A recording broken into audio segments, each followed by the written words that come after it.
Hi, welcome back to Johanna Banana Podcast. Da, da, da, I don't care. I This whole thing of podcast number two, it's like I don't do that shit. Okay, this is back in the day when I was working at this place I like to call Degrassi High, and I gave a damn about these fucking goddamn high school kids, and they were telling me how to properly do it. But I'm a fucking old lady pushing 50 years old, and I don't give a shit. Okay, so we're gonna talk about this is gonna be Johanna Banana suicide attempt number two. That's just what we're going to call it. We're not going to call it a podcast. We're not going to call it an episode. We're not going to call it fucking anything. Okay, so let's get into this. I'm going to try. I always get conflicting things. I have some of my young friends that are like, I don't have the patience to watch you just blah, blah, blah, Johanna. And I get that. And then I have older people, I wish you went more in depth about it. So I don't know. I don't write these things down. I just, bleh. So we're going to see how long this is going to go, but I am going to try to kind of I'm still trying to find my happy medium where I'm short enough. I don't think I'll ever be fast enough for you young people in your little reels. I don't ever think I'll be that fucking damn fast. But I want to be not as long as I have been. Okay, so let's get into my second suicide attempt in my teen years when I was in high school. We talked about my adoption. We talked about when I was in the 6th grade and my first suicide attempt. And that was really when I started going back down to my teen years. Holy shit. That just opened a floodgate of emotion for me. Plus, I was in transition, trying to find my niche in the world, a job that, I was trying to find my home after I got fired at Bonnie's, which I will share that lovely story one day because that's a really funny story when I got fired. Not funny at the time, but now looking back, it's kind of funny. But anyways, so I was in a really messed up period. Plus, I've been facing my addictions, my pot addictions. I've been facing myself. So I have been battling with depression, and I haven't really wanted to go back down into when I was even more depressed, right? I mean, who wants to add fuel to the fire, right? So I didn't want to do that. But now that I have high-speed internet, it's somehow, and that my life is finally, I'm trying to get my life out of the toilet because it's been in the toilet lately. I feel like energized and confident enough and strong enough now to talk about my second suicide attempt. But before we get into that, I want to talk about my belief system, okay? Because it's taken me a lot of years. One, I'm a PK. I grew up in the church, so I grew up in the Christian faith. I don't consider myself Christian anymore. The reason why is because I believe in reincarnation. I know all the Christians, oh my God, but I truly do believe in reincarnation. I believe we come here over and over again as learning and growing and developing our souls. I truly believe that. I also believe in soul groups. And a lot of my belief systems have been evolved over time, but the most influence that I have received over the years is my wonderful friendship with my mentor. She was the first one to actually make me feel not so fucked up. Yeah, thank you. Because suicide is something that people don't want to talk about. You either have people say, oh my God, that's horrible, or oh, you just want to get attention. You don't really want to kill yourself. So you either have two ends of the spectrum. So that's why I understand why a lot of people don't open up. They're not open books because everybody's so judgmental. We're all judgmental. We all are. It's just different degrees, okay, of judgmentalness, all right? And that's why people don't want to open up. But in talking with my mentor, she was the one that made me feel actually pretty good. I know it sounds weird, but she made me feel better about suicide, because even when I was really, really young, like 4 or 5 years old, I talked about death. I still remember my stepmother being this freaking coming from the Baptist church, Bible thumping. Oh, you're going to go to hell because you're going to kill yourself, yada, yada, yada. Like anybody has ever proven that? But she told this counselor that I went to, because, I grew up in counseling.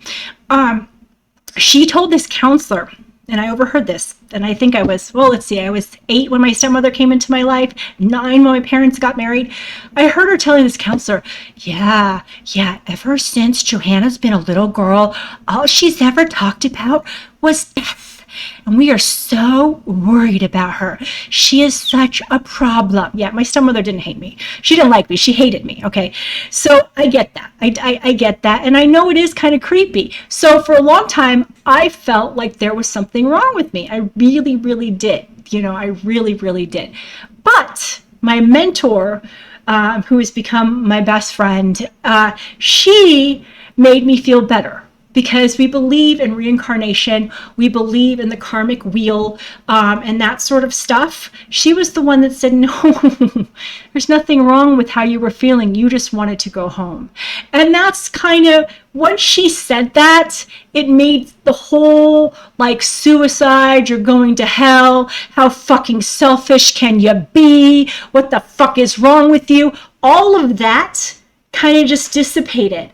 And it was like, you're going home. Because I believe that when you die, you come back here as a different person. You could come back. This is my hope, is you're going to come back as the people that you hated when you were alive. That's what my thing, because that's the way the world works. You have to learn your lessons. You just do. And the biggest lessons you learn is the hard way. I dated a guy that was really racist, and I told him, I hope you come back black. I really fucking do, because he was just horrible. Anyways, so once I learned that my belief system is, you're just going home. It's not the end. Your soul never ends. Your soul evolves. So this whole death, you really need to look at it. I also call it a reset. Sometimes you just need a reset. Sometimes you can't handle life anymore, and I don't blame anybody, because this is so fucking hard. This really is very, very hard. And so I don't blame these people that need a reset. However, I have changed my beliefs as far as if it's really your time to go. I do believe you sign a contract. I know not an actual contract, but you kind of sign up for the life that you're going to have in this time period, okay? And also your death, I believe, is scheduled in your time period, which is why you see more suicide attempts, I believe, than actual suicides, okay? Because people, as you know, as I'm going to talk about the second suit, people will intervene. Things will happen because it's not your time to go. And it can be really bad. The most heartbreaking thing is when you watch somebody that, just wants to go home, they're tired, they want to reset, they want to try again. It's kind of like, I kind of also view life as a video game, and we're all on different levels depending on how many damn times we've been here and how many damn souls and people we've been. And we're always the same soul, but how many, I call this body our vehicle, how many damn vehicles that we have been in, okay? So that's why there's conflict, because we could be dealing with somebody on freaking level 20, and you're a young new soul and you're on level 5. So yeah, there's going to be conflict sometimes, because you're on two different paths and two different levels. I believe that. But the saddest thing that I think that happens, I've been very fortunate and lucky that my suicide attempts have never had any lasting damage. I have some scars, but not lasting, physical damage. But the saddest thing is when you see these people that, tried to blow their head off or their face off, and yet they're still here and they have to live with that. And I truly believe it's because it wasn't their time to go, and they weren't supposed to go that way. I know for some of you this is way out there, and I get that, but I'm just letting you know. And everybody's beliefs is just to make themselves feel better. Nobody knows for sure anything, and there are some near-death experience people, and they talk about the loving God and the warm light, yada yada, which makes me feel better, because I truly believe the one thing that I fucking hate about Christianity is how they say, suicide, you're going to hell. How the fuck do you know? Have you been? I've never understood why these people believe in something that they've never been to, or even have any kind of like facts to, So they should just call it their beliefs. I call it my beliefs. I don't call it my facts. I just call it my beliefs and what makes me feel better. But learning all of that, it has made me feel better about suicide and things like that. Because here's one thing that people don't understand. When you are in the depths of despair and you are suicidal, yeah, I'm sorry. You're going to be a selfish fucking bitch, and it's going to be all about you, and you don't really see any light at the end of the tunnel. Not everybody has been through this, but it's very horrific when you're in a suicidal state. It really, really is. And so I have to tell people that aren't emotional and very logical, it's like having your arm chopped off. Aren't you screaming bloody murder? Yeah, you are, right? Aren't you thinking, oh, somebody help me, I need help, right? Now, people don't consider that selfish because, well, it was an accident. When you do things to yourself, that's a lot of times when people don't have sympathy or give a damn. They don't think about all the struggles that you went through so that you're at that point where you feel like your arm just got chopped off and you're bleeding to death, okay? But I try to explain it to people in that context so that they kind of get it. Now, there's always going to be people that are never going to get it. There's always going to be people that if it doesn't affect them or they don't have a loved one, that they're never going to get it. And I feel that those are people that are kind of like less evolved because we're all connected. And if you can't see a bit of yourself in every single person, and I'm even talking about murderers, I'm even talking about rapists, everything, then you need a reality check. Okay, I'm sorry, you just fucking do. And that's probably my biggest thing is even when I was a little girl and my dad would be helping people and my stepmother would be like, don't they realize that why did they calculate how many diapers they needed? Yeah, my stepmother was horrible. And my dad was like, excuse me, when you are treading water, are you really thinking ahead of time how, many diapers? No, you're in survival mode. That's a totally different mindset. Not everybody gets that. Thank goodness not everybody has to live in that mindset. But my dad was able to see that mindset. And I think that's where I got a lot of my compassion and understanding from my dad.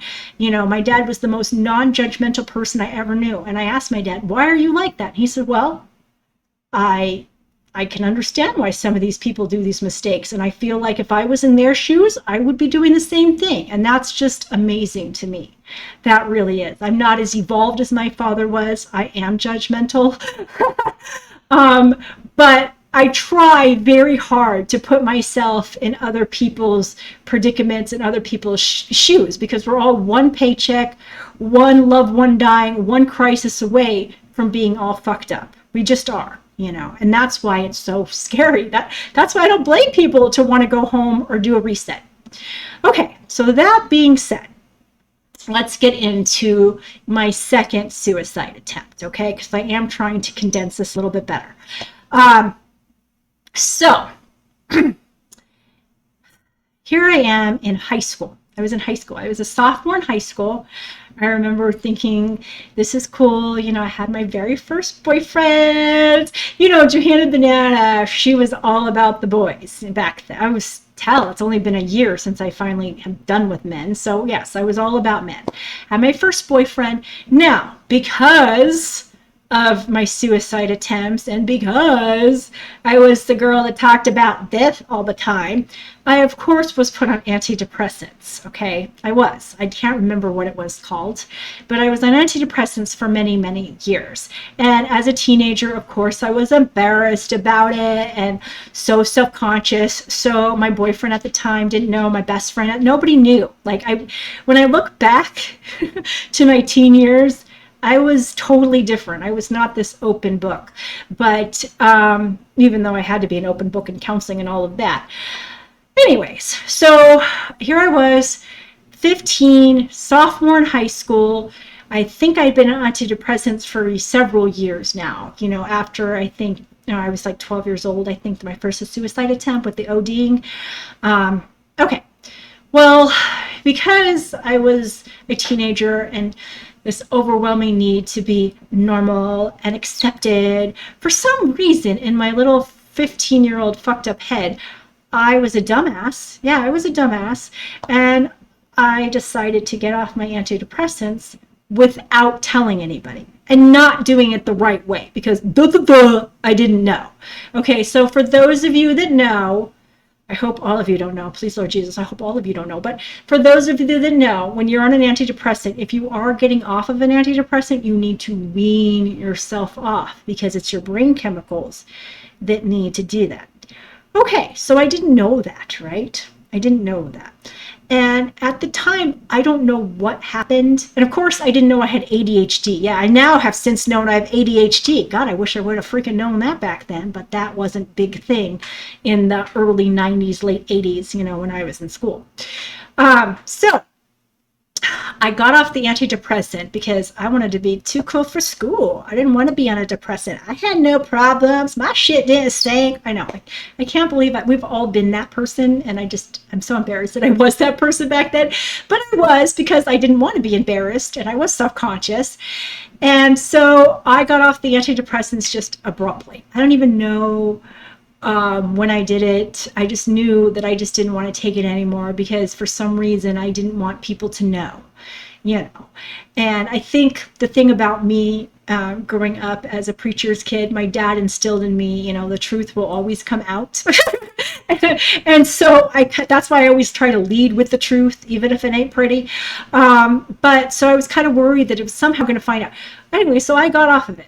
Now, I don't know, I can't remember exactly what happened, which is good. I feel good. I feel like I've kind of grown past that.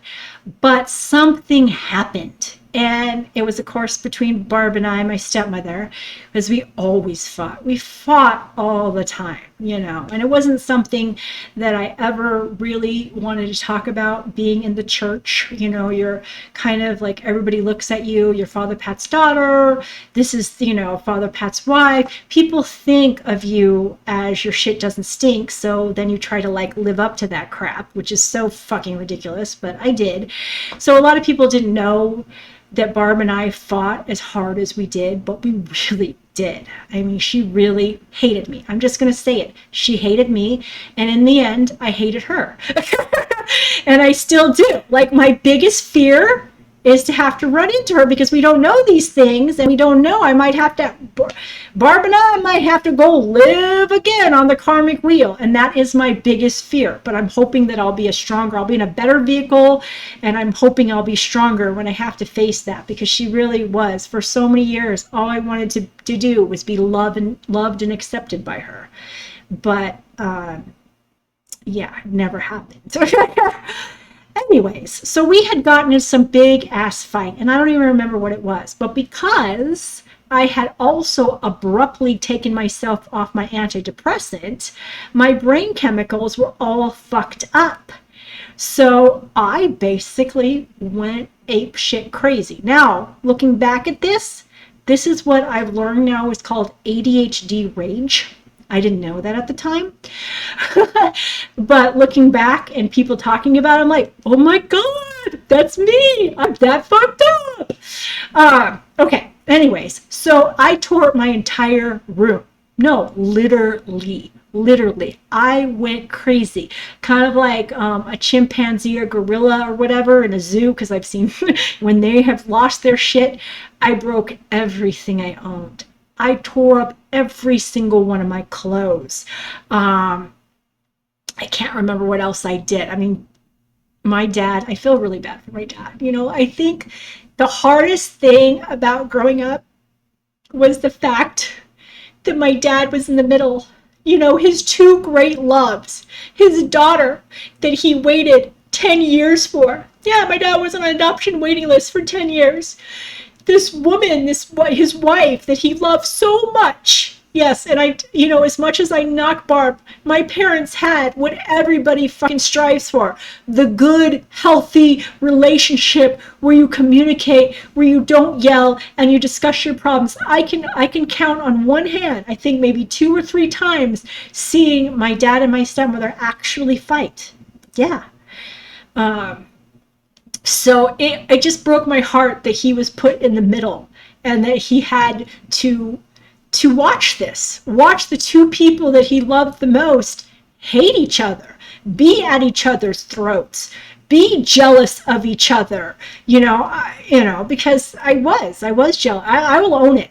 Now, Barb, she'll never fucking own the fact that she was jealous of me, but she was. Everybody said that. Even people, it wasn't until she passed away that my dad's former parishioners said, Johanna, we know what you went through. We are so sorry.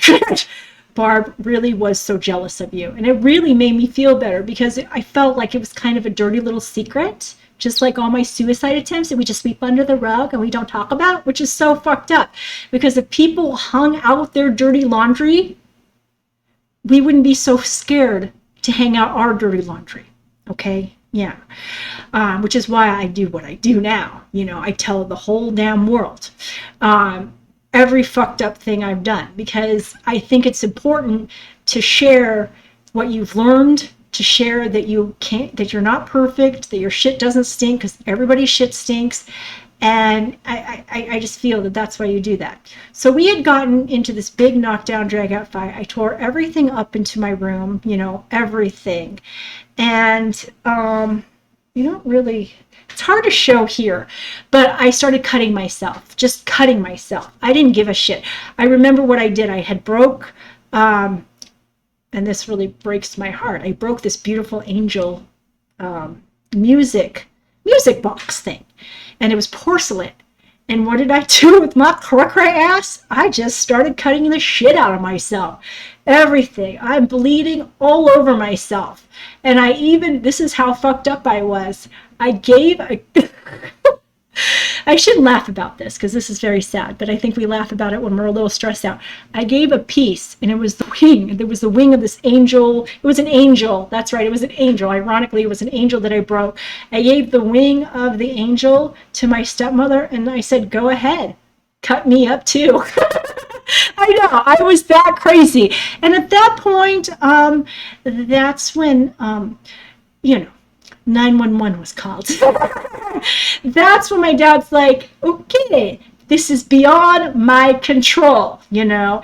And that's when I was picked up and held on. I can't even remember what this hold they hold you on, a psychiatric hold, yada, yada, yada. They held me on a psychiatric hold at this hospital. First I was treated for all my cuts, and I only have a couple scars you can really see where I cut myself really deeply. And I just went crazy, and I just wanted to bleed to death. I just wanted it to be over. I wanted to go home. I wanted that reset. I wanted my soul to go in a different vehicle, you know, which I know, careful what you wish for, because my life really wasn't, I don't want to say that my life was that fucked up, because my life pales in comparison as to what a lot of other people went through. But I think because of my ADHD, I have a lot of abandonment. You are fucked up when you're adopted. That fucks you up. Doesn't matter how loved you are. My dad loved me so much, but something about being rejected right at birth can fuck you up. And then also, you know, I just also going off the antidepressants. So I had a lot of chemical fuck up in my brain. Plus, I was still a developing brain. I mean, what 15-year-old has their shit together? I didn't have my shit together at 15. So when I was held in the psychiatric hold, they asked me if I wanted to go to a mental hospital. Now, I had never been to a mental hospital before. I'd never been to one. But I remember thinking, I don't want to go home to Barb. I just didn't want to go home to Barb. I did not want to go home to Barb. So careful what you wish for. Karma's a bitch, right? So I go into the mental hospital, and that's when you really see mentally fucked up people. You see the people that hear the voices, the schizophrenia. You see the people in straitjackets. You see the people in padded cells.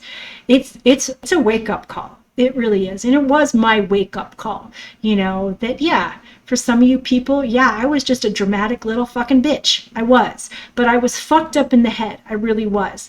But, so I went there.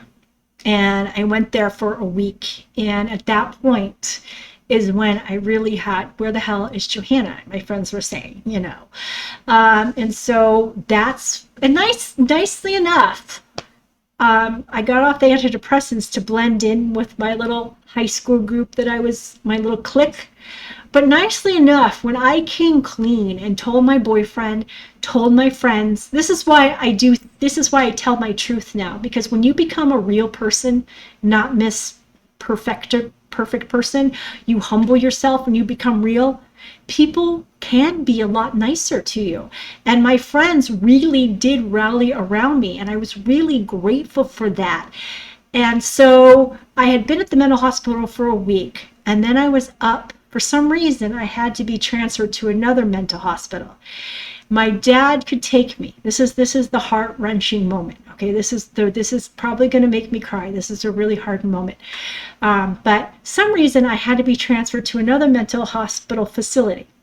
And they I think somehow they gave me the option that my dad could take me there. I didn't have to go via the paramedics in the, I can't say this word right, so I have a diarrhea mouth, ambulance. I never say that right. So I didn't have to be taken that way. Somehow my dad and my stepmother could take me.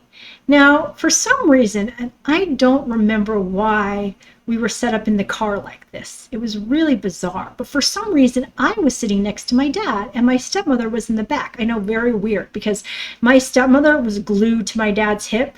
So I don't really remember why somehow we had that dynamic, but I just remember that dynamic because when we were in the car and I was finally out of that mental hospital, which I hated, which was an actual mental hospital, and it was a huge wake-up call for me that, you know, there, like I said, there's degrees of fucked upness, and I realized I wasn't that fucked up. I just had a little psychotic break. But there's some people that, and heartbreaking to me, that are truly mentally ill. Anyways, so I'm in the car with my dad. He's taking me to, I'm being transferred to another mental hospital. I had already spent 1 week in this mental hospital. Or 2 weeks, I don't remember. It felt like forever, but in the grand scheme of things, it wasn't that long. This is when I begged my dad. This is the most heart-wrenching moment. And now me, as a parent, I can understand. I mean, I feel so bad that I put my dad in these situations, but I did. So as my dad's driving me to this mental hospital, I am begging my dad. Literally begging my dad not to take me, you know, to say something. Somehow my dad was like me. He could really talk his way out of things. You know, I wanted him to somehow talk to somebody, pull some strings so I didn't have to go to another mental hospital. Because I was terrified. I didn't know, you know, what that was going to be like, and rightfully so. I know some of you people are like, good bitch, get terrified. You were stupid. You didn't, I get that. But it really was a wake-up call. And so I begged my dad. I just pleaded with him. I said, Dad, I said, please, please, please, I can't go back there. I can't go back there. It's horrible. Tears are streaming down my face. I'm hysterical. My dad is crying at this point. Do you know what my stepmother said? Just like when I was 12 years old and I got my stomach pumped and I was complaining about the nausea, and she's like, well, you brought it upon yourself. Yeah, to a 12-year-old in the 6th grade, she said that to me. So to a 15-year-old girl who tore up her entire room and spent like 2 weeks in a mental hospital, this is what she said. And then this is why I remember her being in the back of the car saying this. Well, Pat, I guess she probably just thought it was going to be like at a hotel. It's not a hotel, honey. It's a mental hospital. Yeah. I know. I shouldn't laugh about it now, but what the fuck? What the fuck? I can't even imagine. Like, so you hated my guts. But this was the man that you supposedly loved, and I'm the child of the man that you supposedly loved. I'm hysterical. I'm crying. Tears are literally streaming down my father's face, you know, because it's just heartbreaking. And she's just back there with her judgmental self saying, what did you expect? Yeah. Lovely. Lovely. And for the record, I would like to tell you that my stepmother, Miss Baptist, you're going to go to hell, attempted suicide herself. Yes, years later. So shut the fuck up. Yeah, she did. She OD'd and had to get her stomach pumped, just like I did in the 12th grade, or when I was 12 years old in the 6th grade. Luckily, I had already moved on with my life. I was an adult because, you know, of course I had to move out when I was 18 because I knew I would be dead if I didn't living with her. But yeah, so yeah, that's the irony there. But that, so my dad, okay, so I'm crying with my dad. I know, sorry, I'm getting off track. It's been a while since I've told stories like this. And so as I'm pleading with my dad, he's crying. He says, okay, Johanna, I will work things out. You can come home with me. And so I was able to go home. We found out, we all found out I got back on an antidepressant that worked better for me. Continued to going to counseling. Like I said, I spent my entire life going to counseling. That's why I don't know how to shut the fuck up. And that's why I always have to talk things out. I've never learned how, other than drowning myself with what normal people do when they're upset, alcohol, pot, or whatever. But for the most part, what heals me the most is telling my story. Telling my story. Now, I want to talk about how it runs in the family. Okay, Aiden, my son, became very suicidal after my father died, and I went and I got fucked up. That was another time in my life when my dad died that I went completely crazy.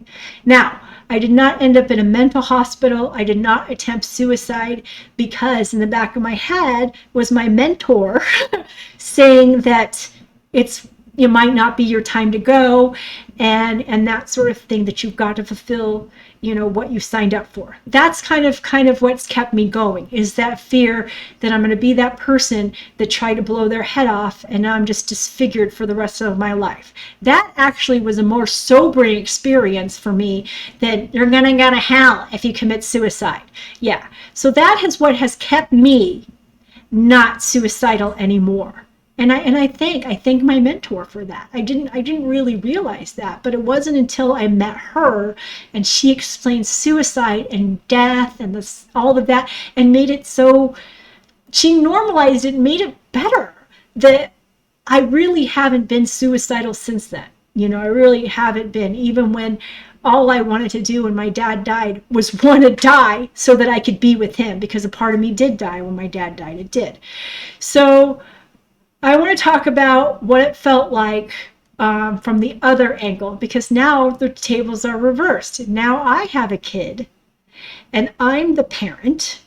And so when my dad passed away and I went crazy, we all know, I went from 180 pounds got the eating disorder, to 120 pounds, passing out, knocking out my 2 front teeth because I couldn't eat. I didn't eat solid food for 6 months, and all of this stuff.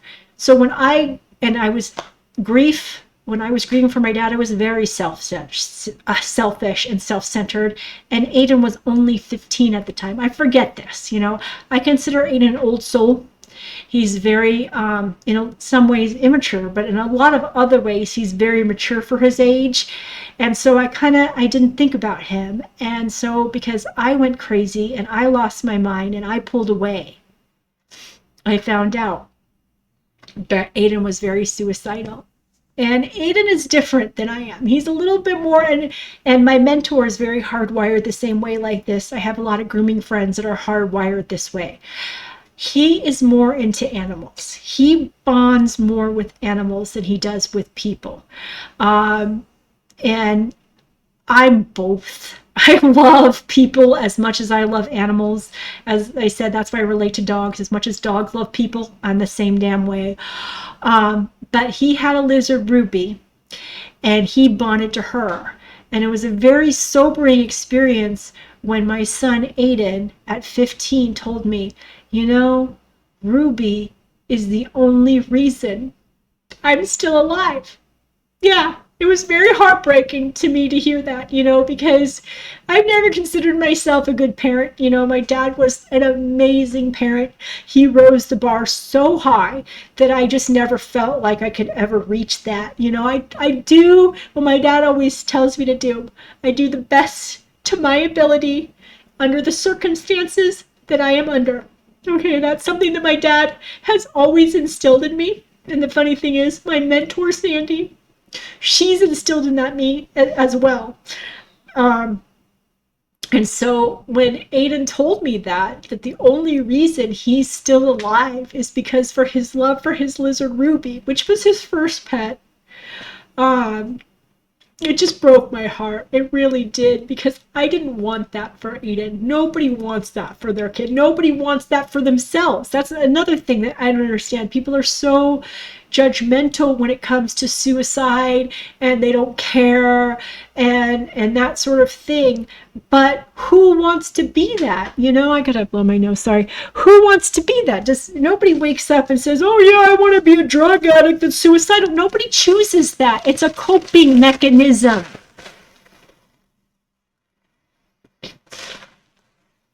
So yeah, for somebody that's broken, because no healthy person would be doing that, okay?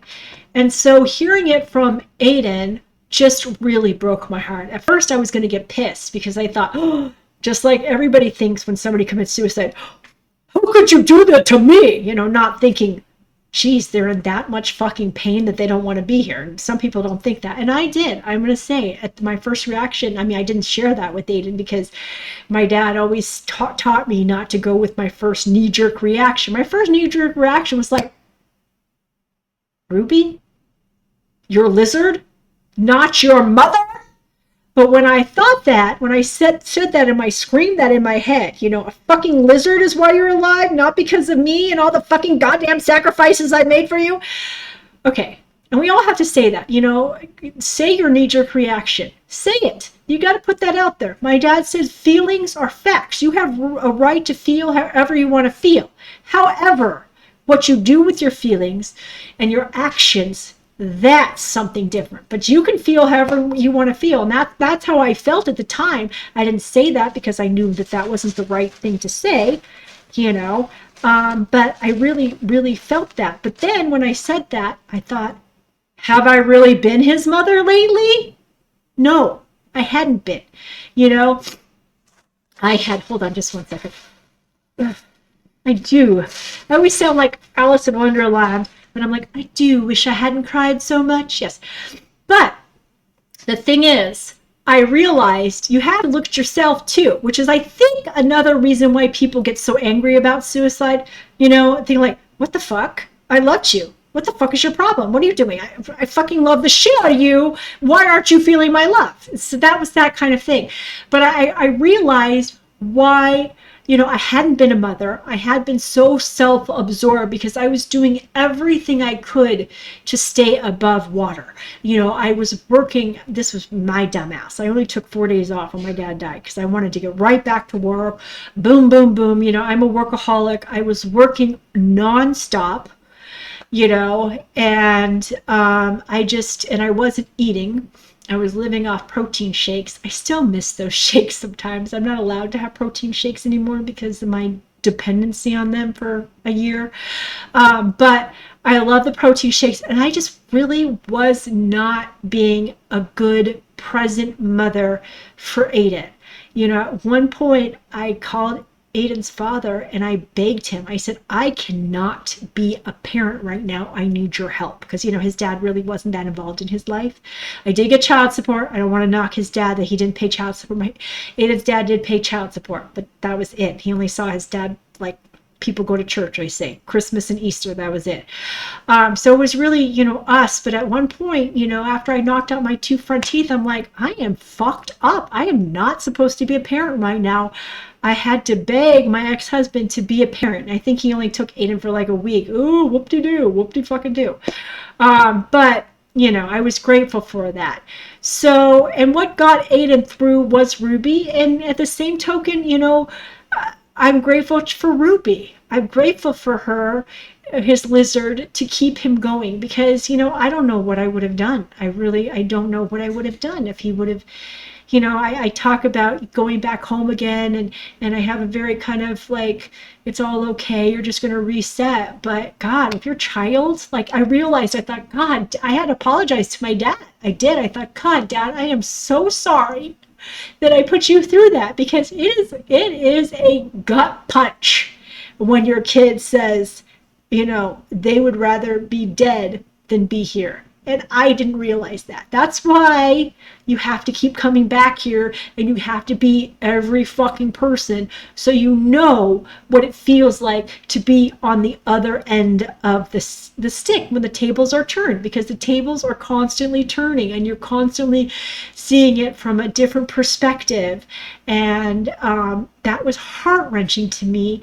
But I didn't say those things, I basically apologized. You apologize to that person. I apologize to Aiden for not being the supportive mother, for losing my mind. It wasn't until he lost Ruby. Ruby passed away from cancer. Very, very sad. That was his first pet. And that was the only time Aiden ever asked me to stay home with him from work. Because me, I don't miss work. I throw up in garbage cans. I do whatever it takes to get my ass to work. But when he lost Ruby, he understood the pain of grief, and he could understand sort of where I was coming from, with my dad. My dad was my whole world, my best friend. I talked to him 3 times a day, every day. I know people still can't believe that. A lot of people are like, oh my God, but my dad was my one solid, and he was my best friend, and he was everything to me. And I do believe that my mentor came into my life because they knew that one day my father would be gone, and I'm so grateful for her. I really am. I really, really am. And then my best friend, Irene, Miss Butterfly, she came into my life shortly after my dad passed away. And she was a true kindred. She really was. I believe she's part of my soul group. Even though she doesn't believe in soul groups, I don't give a damn. She's part of my soul group. And the reason why I believe Miss Butterfly came into my life is she had to show me. I kind of turned my back on God and all of that and the church. I'm not going to knock the church. I know I do knock Christianity and the church a lot, but there is some good to that. I'm not knocking it. I just don't share all of their beliefs. But she got me back to the church because she was the first person like me that grew up in the church, but not in like a fundamental Bible thumping kind of church, in a more evolved church. She's Christian Science. I love Christian Science Church, and they remind me a lot of the church I grew up in, the Episcopal Church, where we don't take the Bible so literally. We have like our own interpretations of the Bible. We see things a little bit differently. We're not so rigid like some of the fundamentalist Christians, the evangelicals, and for the most part, she kind of grew up in somewhat of a Leave It to Beaver household.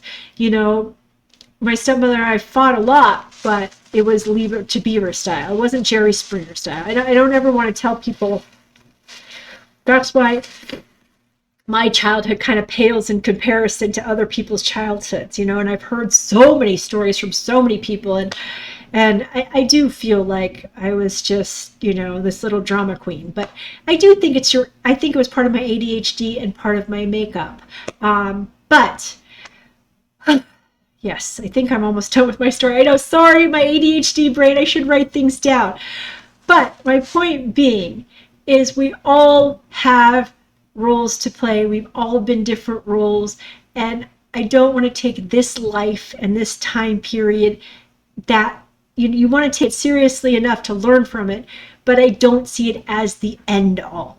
And I think because of that, my thoughts on suicide and heaven and hell are just a little bit different, and I look at it differently. And after I got back on the antidepressants and everything, I was really good. From the time I was 15 to the time I was 18, I did not have any more suicidal thoughts or depression tendencies. I didn't tear up my room anymore. That was really scary. Yeah, that was really scary. It wasn't until I married a man that was 15 years older than me, super controlling, super cray-cray, that I lost my shit again. And I attempted suicide yet again for the 3rd time in my 20s. Yeah, I was like 19, gosh, I hate to say it, but I was Aiden's age at that time. So, okay, so that's my take on suicide. And my big thing is, I know it's hard. It's really hard to understand for some people to understand suicide. I get that. It's hard for me to understand not being suicidal. So I get that. Like, it's also hard for me to understand how people think that you're going to go to hell if you commit suicide. I don't understand that either. But my point being is we need to try to not make suicide some big, ugly thing. We need to figure out how to talk about it, how to make people feel more comfortable talking about it, how to I don't want to say normalize it, but I think we should, to a degree, normalize it, because I just wonder how many people are out there that have my stories and have attempted suicide numerous times, and luckily, in their contract, in their universe, whatever, that universe intervened, and you're still here, and you need to be grateful for still being here, for loved ones intervening, and so my main point is we have to have more compassion for others. We have to allow people to hang out their dirty laundry, to say, how they're feeling, whether it's good, bad, ugly, or they have a right to feel however they want. And I think that's one thing that I really hate, is the judgment around suicide and the judgment around people's feelings. And, oh, they don't have a right to feel that way. How dare they feel that way? No. We have to stop all of that. And I'm not going to say that I haven't done all that, because I've done all that too. But I try really hard to go back on my dad and try to put myself in my dad's, shoes. And now that I've been on every aspect of suicide, from the girl that was attempting it to the parent that had to listen to their child say that they were contemplating it. It's really eye-opening, and it's made me just understand suicide better and come to peace with it.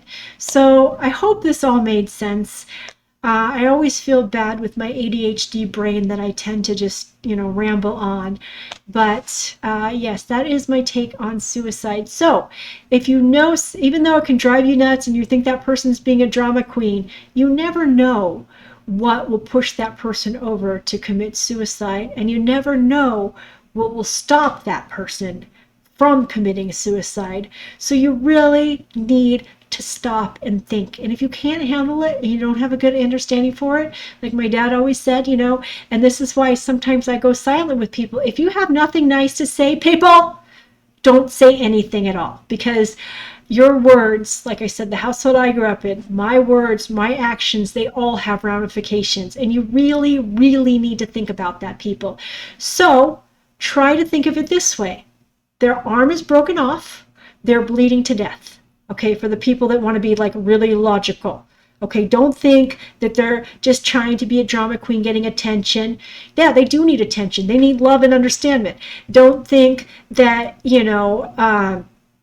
they're doing it to themselves, so then therefore they fucking deserve it, right? Please don't think that either, because you never know when it's going to come close to home. When it's going to be someone you love, when it's going to be your damn self in a next life. You just never know. We don't know. So we should tread lightly. Thank you for watching Johanna Banana.